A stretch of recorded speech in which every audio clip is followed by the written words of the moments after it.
Welcome to the user management overview for Flight Schedule Pro. The first thing I wanted to show you is this Understanding Roles document. This can be downloaded in the Support Center. It's called Understanding Roles.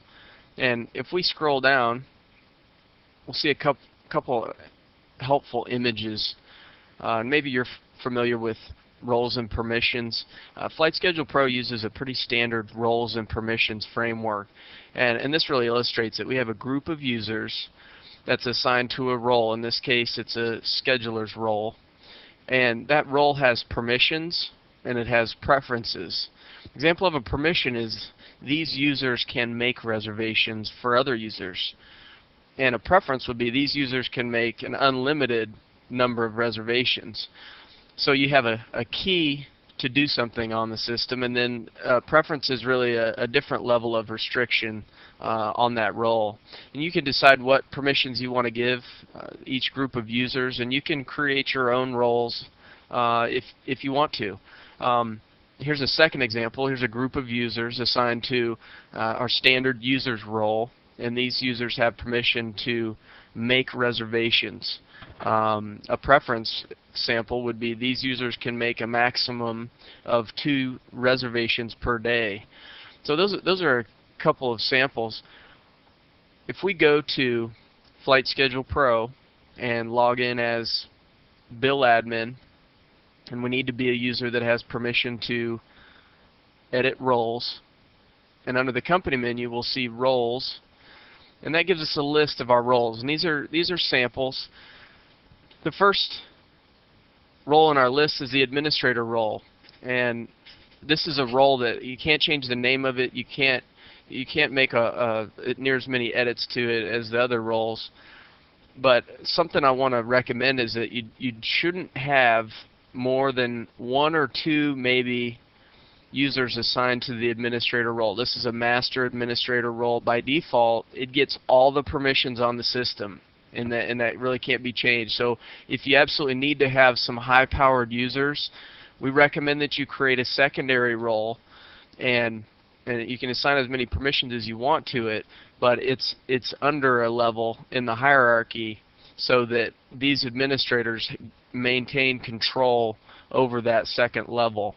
We also have a front desk staff role, a maintenance role, flight instructor's role, students, read-only. You could have any combination of roles. You can name them what they want or what you want, and you can customize the permission. So why don't we take a look at this maintenance role just as an example. Each of our roles, we can edit the role to modify its permissions and preferences. We can add users, and really these are for adding mass users or removing mass users, and then we can also delete this role. So these switches for moving around a large number of users, to assign just a single user or to edit a role assignment for a specific user. You can do that on the user profile. So if we go to company and users, and we can see our user list here. I'm going to show all users, and let's take a look at Paul Baker. We'll zoom into his profile. It shows us the general information page. It's pilot record, reservations. Under access, it lists the roles, and we can see that role students is the only role that Paul's really assigned to, so we could make changes to that and then save it, and that would edit a single user. You can also override permissions, and this is something you want to use sparingly. If it's absolutely necessary, then do it. And an example of this is you want to treat a user different than the role, but you don't want to create an entirely new role in order to control this user's permissions. You can actually override a permission. And keep in mind, when you override a permission, that permission for this user is no longer attached to the role. So if he's in the student's role and you've overridden a permission for him, if you change that student's role, then that permission for this user is not going to be updated. So you'll need to keep track of who you've overridden permissions or preferences for, so that if you need to go back and make changes, you know who have been overridden. If I return to the roles page here, I'm going to edit the maintenance role, and when I edit that, we see we can change the name of it. We've got a description. We're not storing a pilot record for this role. This is really not, not necessarily need to keep a detailed record. This is not a role that instructors are assigned to, which would make this a resource type of role. So standard maintenance. On the left here, we can see permissions and preferences. The permissions, these are switches. If I check these, this gives that person the keys to open the door, essentially. So if it's unchecked, then that means people in the maintenance role are not allowed to perform this on the system. So they can't edit company preferences, they can't add users or edit users' profiles, they can't modify the roles that we're looking at.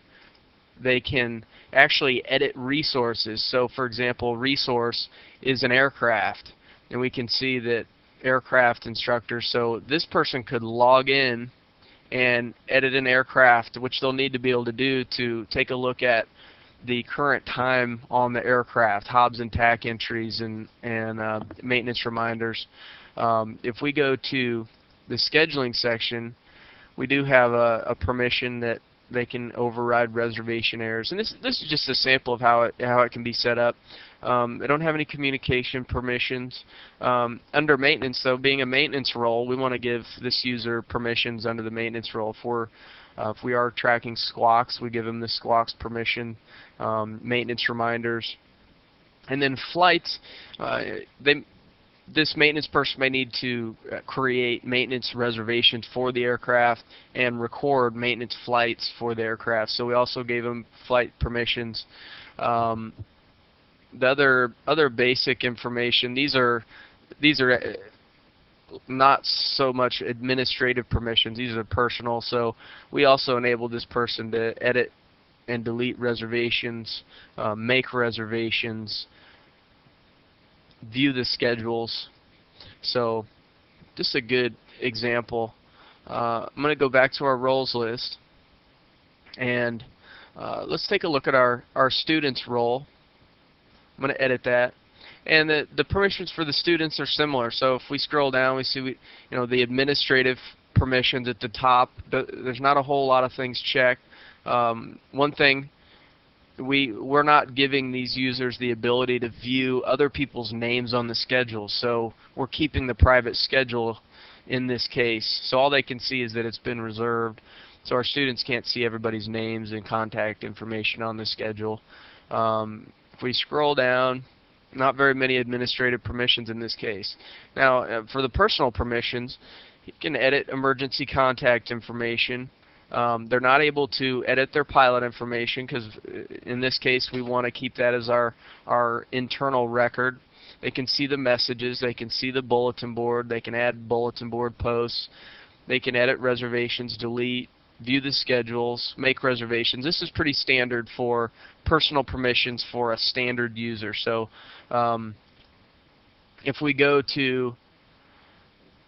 made changes, we want to hit save and next. And that'll take us to the preferences for this role. And there's a lot of options here. I won't go into all the details with the preferences. But how far in advance can users make reservations? If there's no entry, it's left blank, that means it's not limited. It hasn't been restricted. Do we want to allow users to see tail numbers? Can they make reservations by aircraft type? So these are really, so we've given them permission to make reservations. Can they make all types of reservations? Well, this is our student role, so we probably don't want them to make maintenance reservations and have the ability to down the aircraft. So we've given this role, and the users therefore assigned to this role, the ability to make those two types of reservations. A user can only have a maximum of 4 reservations at any given time. And then see, these are just different restrictions. Limit number of reservations, reservation hours. They're not allowed to make reservations that start outside of business hours or end outside of business hours. So they need to schedule within the hours that we have set up. And then our cancellations and lockout periods. How late can users cancel reservations that are a part of this role, or change reservations that are a part of this role? And can they make a reservation last second?